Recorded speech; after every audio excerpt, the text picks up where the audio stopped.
E vamos falar agora da Alemanha, ou das Alemanhas. Amanhã comemoram 30 anos, né, da queda do muro que separava as duas Alemanhas e começou a fusão, toda uma nova forma de lidar com realidades que ficaram diferentes, embora a origem dos países fosse a mesma, eles tinham diferenças muito grandes durante todo o tempo da separação. E Alex Ruffo vai falar com a gente sobre isso agora. Alex, boa tarde. Boa tarde, Denise. Boa tarde também para todos que nos acompanham aqui no Jornal Jovem Pan.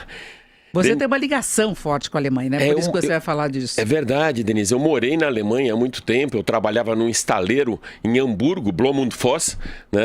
A minha formação é engenharia naval, então eu tive muito contato e tive a oportunidade de, em 1982, ainda com a cortina de ferro, estar em Berlim Oriental. O que eu senti dessas grandes... Quem está nos acompanhando com imagem pode ver as imagens da época, a população...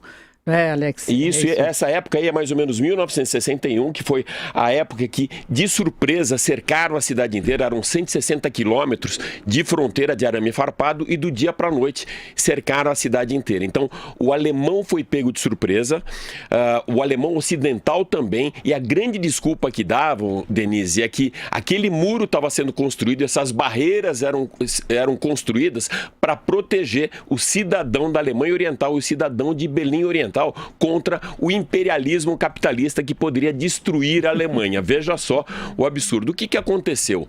Depois de 28 anos, né, a queda do muro aconteceu no dia 9 de novembro de 89, veio aí a reunificação da Alemanha. Né, o Helmut Kohl, ele promoveu a reunificação da Alemanha, que foi um trabalho bem doloroso, até por todas as cicatrizes que o muro deixou.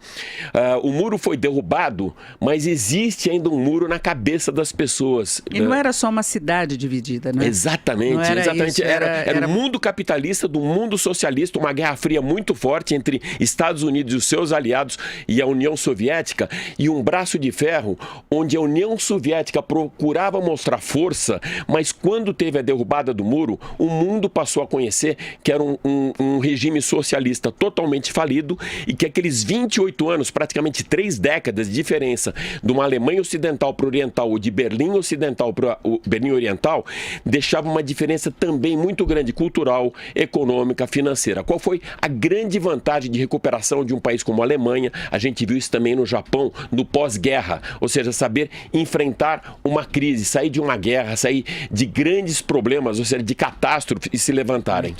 E a gente percebia exatamente o desnível. Eu estive lá depois da queda do muro, uns 3 anos depois, e ainda dava para perceber a Berlim comunista, o quanto que ela sofreu. Você tinha favelas, eram prédios, mas você percebia que eram pessoas que viviam em péssimas condições. A formação da população era mais difícil, você encontrar pessoas que falassem inglês fluentemente, Denise. Atendimento no hotel era pior. Era totalmente, estava com muitas obras, porque eles tentaram acelerar, inclusive a infraestrutura da cidade, né? Mas você percebia nitidamente a diferença passando de um lado para o outro. Não, muito. E quando abriu o muro, ou seja, abriram essas passagens, né? Ou seja, quando o muro literalmente caiu, as pessoas que estavam do lado oriental, que estavam contidas ali numa cidade totalmente sitiada, elas não sabiam como lidar com a liberdade. E elas tinham um regime onde elas eram como funcionários públicos. Elas tinham horário para chegar, o horário do almoço, ganhavam seu dinheiro, era um dinheiro muito controlado, com receita controlada e compras também com cotas até de alimentos. Quando eles saíram, no primeiro momento, foi assim, aquela sensação, o prazer da liberdade e de conhecer um mundo novo. Mas o jovem, vamos dizer, aquele jovem de 30 anos, que quando foi cercada a cidade em 1961, ele era pequeno, ele tinha 9 anos de idade, 8 anos de idade, ele não sabia como lidar com isso. E quando passou esse êxtase, ele não sabia como trabalhar, como ter emprego. A pessoa de mais idade, que já tinha passado por uma guerra, ou que os pais tivessem passado por uma guerra, eles souberam lidar muito com isso. Falando agora, jogando para a sua praia, né, de economia e para a minha de indústria automobilística, é muito fácil ver esse cenário, como eles se recuperam muito fácil. Hoje, na semana passada mesmo, eu estive aqui falando de mercado da indústria. O primeiro líder de vendas mundial, Volkswagen, Alemanha. O segundo é Toyota, Japão. E os dois foram totalmente derrubados além do muro, né, Denise? E foi a Alemanha é a principal economia da Europa. Sim, então assim...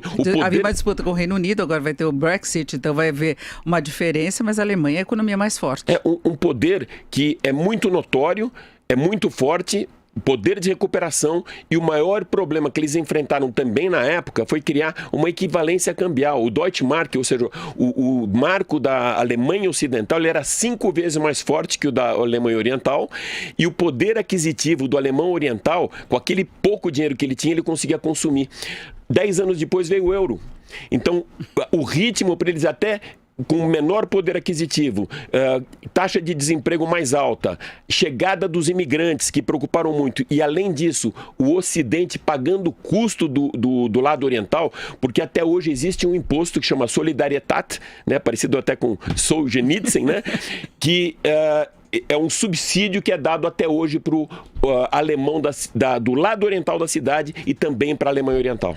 É uma prova que a união é possível, é você voltar, e o quanto que é violento quando você tem um regime fechado. Sim, essa disruptura. Separa, exatamente, você separa famílias, você separa amigos. Muitas pessoas morreram nesse muro, na separação que tentava atravessar. Era uma violência constante, as pessoas olhavam do outro lado e não podiam atravessar, né? Mesmo, e era um único país. Sim, era um bloqueio psicológico, econômico, financeiro, ou seja, o muro, além desse bloqueio físico, era um bloqueio muito emocional para as pessoas que ali ficavam.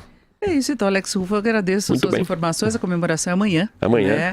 É um marco aí na história mundial, né? A derrubada de barreiras, eu acho que é sempre importante. Sim, com certeza. É isso, Alex, obrigada. Eu que agradeço.